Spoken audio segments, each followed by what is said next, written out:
우리 오늘 함께 나눌 말씀은 히브리서 3장 7절에서 19절까지 말씀입니다. 히브리서 3장 7절에서 19절까지 말씀 제가 봉독하도록 하겠습니다. 그러므로 성령이 이르신 바와 같이 오늘날 너희가 그의 음성을 듣거든 광야에서 시험하던 날에 거역하던 것 같이 너희 마음을 완고하게 하지 말라. 거기서 너희 열조가 나를 시험하여 증험하고 40년 동안의 나의 행사를 보았느니라. 그러므로 내가 이 세대에게 노하여 이르기를 그들이 항상 마음이 미혹되어 내 길을 알지 못하는도다 하였고, 내가 노하여 맹세한 바와 같이 그들은 내 안식에 들어오지 못하리라 하였다 하였느니라. 형제들아, 너희는 상가 혹 너희 중에 누가 믿지 아니하는 악한 마음을 품고 살아계신 하나님에게서 떨어질까 조심할 것이요, 오직 오늘이라 일컫는 동안에 매일 피차 권면하여 너희 중에 누구든지 죄의 유혹으로 완고하게 되지 않도록 하라. 우리가 시작할 때에 확신한 것을 끝까지 견고히 잡고 있으면 그리스도와 함께 참여한 자가 되리라. 성경에 일렀으되 오늘 너희가 그의 음성을 듣거든 경노하시게 하던 것 같이 너희 마음을 완고하게 하지 말라 하였으니, 듣고 경노하게 하던 자가 누구냐? 모세를 따라 애굽에서 나온 모든 사람이 아니냐? 또 하나님이 40년 동안 누구에게 노하셨느냐? 그들의 시체가 강야에 엎드러진 범죄한 자에게가 아니냐? 또 하나님이 누구에게 맹세하사 그의 안식에 들어오지 못하리라 하셨느냐? 곧 순종하지 아니하던 자들에게가 아니냐? 이로 보건대 그들이 믿지 아니하므로 능히 들어가지 못한 것이라. 아멘. 오늘 히브리 기자는 우리에게 한 가지 사실을 반복하여서 강조하고 있습니다. 그것은 바로 하나님의 음성을 들으면 마음을 완고하게 하지 말라라는 것입니다. 오늘 본문 7절과 8절 말씀입니다. 그러므로 성령이 이르신 바와 같이 오늘날 너희가 그의 음성을 듣거든 광야에서 시험하던 날에 거역하던 것 같이 너희 마음을 완고하게 하지 말라.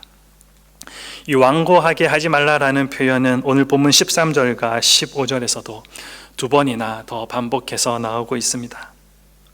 너희 마음을 완고하게, 개역 성경의 표현으로는 강팍하게 하지 말아야 한다. 무엇을 말해주고 있습니까? 바로 불신앙에 대한 권면입니다. 이것을 반복해서 우리들에게 강조하고 있는 이유가 무엇입니까? 과거 광야 이스라엘 시대 이스라엘 백성들의 그 마음이 완고해짐으로 하나님을 시험하였기 때문입니다.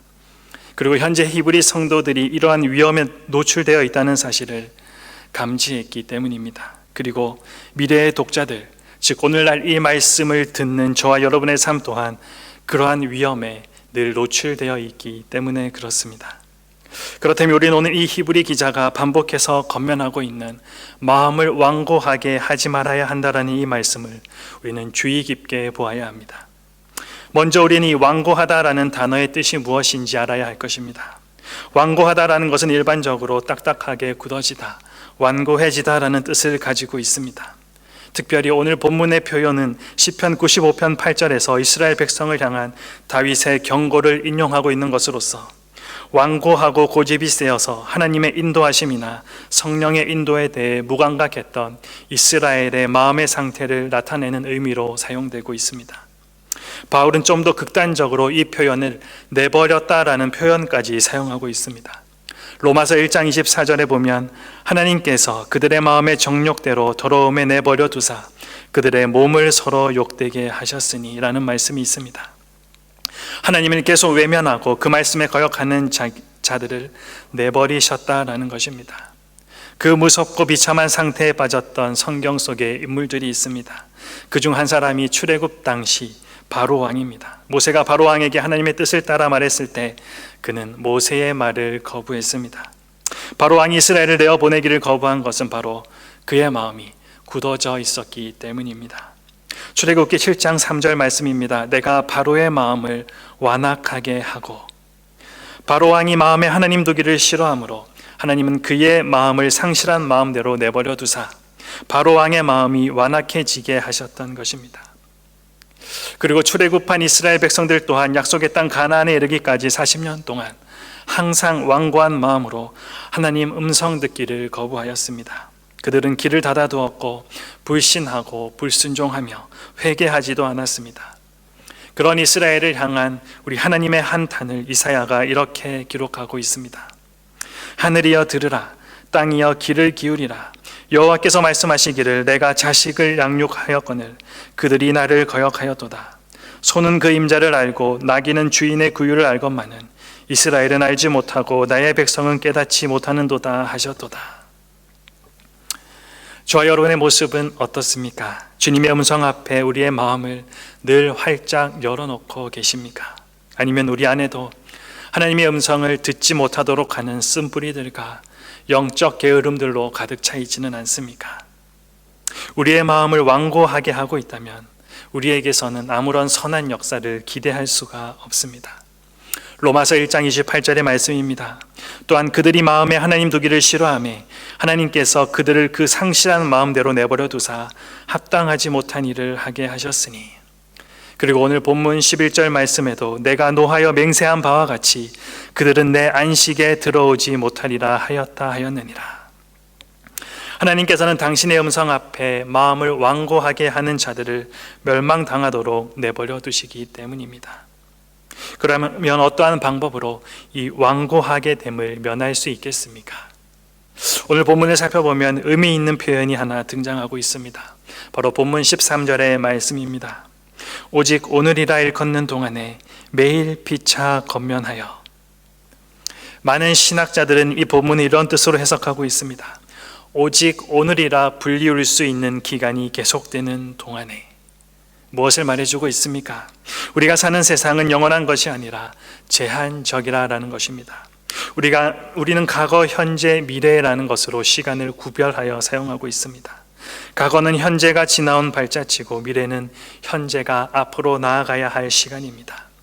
하지만 시간의 개념 중에 있어서 가장 중요한 것은 바로 현재, 오늘이라는 공간입니다. 그리고 우리가 사는 이 시간도 언제나 오늘입니다. 그러기에 오늘 지금이라는 말은 상당히 중요합니다. 바로 이 순간 여러분이 하나님의 말씀을 듣고 있다는 것, 혹은 지금 이곳에서 이 순간에 성령의 감화를 받는다는 것, 이러한 것들은 여전히 우리에게 회개할 기회가 있다는 것을 의미하고 있기 때문입니다. 본문은 또한 우리에게 피차 건면하라라는 말씀을 하고 있습니다. 예수 그리스도가 말씀하신 내용들을 서로 건면하고 상대방의 말을 듣고 이해할 수 있도록 하여 죄의 유혹으로부터 완고하게 되지 않도록 노력하라라는 것입니다. 여러분은 죄의 유혹을 의식하십니까? 상대방이 죄의 유혹에 빠져들어가는 것을 알 수 있으십니까? 우리는 서로 상대방에게 관심을 갖고 이해하며 상대방이 죄의 유혹에 빠지지 않도록 서로 건면해야 하는 것입니다. 우리는 언제 어떻게 삶을 마감할지, 예수님께서 언제 다시 오실지 아무도 모릅니다. 우리는 결코 내일이 온다라고 장담할 수도 없습니다. 그러므로 믿음에서 떨어지려고 하는 자나 믿음에서 떨어지는 자들에게 건면하는 것과 또한 그 건면을 받아들이는 것은 결코 내일로 미룰 수 없는 무엇보다도 중요하고 시급한 일들입니다. 그러면 가만히 우리의 모습을 살펴봅니다. 우리가 만나서 하는 이야기의 주제가 무엇입니까? 우스갯소리나 남의 험담에 즐거워하며 시간을 낭비하고 있다면 오늘 이 말씀 앞에 우리는 우리의 모습을 한번 돌아보아야 할 것입니다. 오늘 본문은 출애굽 당시를 회고하며 기록한 말씀입니다.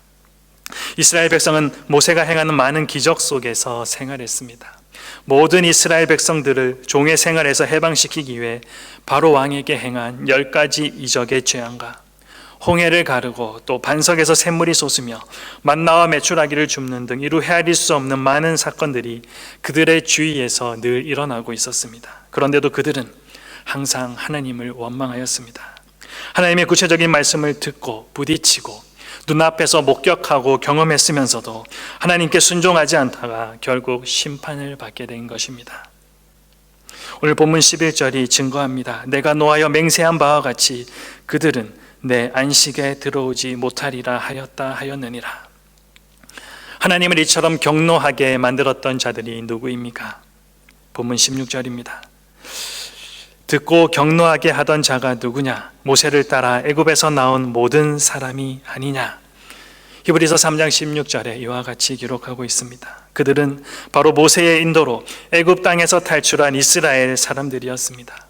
주님의 인도하심으로 애굽 땅에서 탈출하였음에도 불구하고 인간의 방종으로 인하여서 약속의 땅 가나안에 들어가지 못하는 심판을 받았다는 것이 얼마나 비참한 이야기입니까? 너무나도 어리석어 보이는 이스라엘의 모습이 오늘 우리의 삶 가운데서 혹시 반복되어 일어나고 있지는 않습니까? 세상은 오늘도 우리들을 향해 유혹하고 있습니다. 우리가 살 길은 오늘이라 일컫는 동안에 서로 권면하고 스스로를 말씀 가운데 돌아보아 완고하게 됨을 면하는 것입니다. 오늘도 우리는 은혜로 이 하루를 맞이하게 되었습니다. 이 하루를 살아가는 동안에 말씀을 확실하게 믿고 지키고 또 기도로 단단히 무장하여서 어떠한 경우에도 주님께 꼭 붙어있는 우리의 삶 살아가시기를 소망합니다. 우리 모두가 그러한 삶 오늘도 살아가게 되시기를 축복합니다. 기도하시겠습니다. 아버지, 거듭거듭 주님의 말씀을 외면하며 살아온 참으로 어리석고 미련한 저희들을 불쌍히 여겨주시고 그럼에도 불구하고 여전히 붙들어 주심을 참으로 감사드립니다. 지금 이 순간에도 저희 마음의 문을 두들려 주시고 말씀으로 일깨워 주심을 또한 감사드립니다. 정말로 바라옵기는 저희를 온전히 사로잡아 주시사 오늘 이 시간에 우리로 새롭게 설 수 있도록 하여 주시고 완고하게 됨을 면하게 하여 주시옵소서. 오늘도 우리에게 주신 하루 주의 말씀을 외면하거나 거역하지 않고 정말로 순수한 마음으로 순종하면서 그 주님을 따라가는 복된 하루 우리 모두가 살아갈 수 있도록 주님 은혜를 베풀어 주시옵소서. 또한 이 아침에 주님 앞에 나와 참으로 무릎 꿇어 주님 앞에 머리 숙인 우리 성도님들이 있습니다. 주님께서 그 간구 가운데 들으시고 하나님의 때 하나님의 방법으로 선하게 인도하여 주시옵소서. 참으로 감사하고 예수님의 이름으로 기도드립니다. 아멘.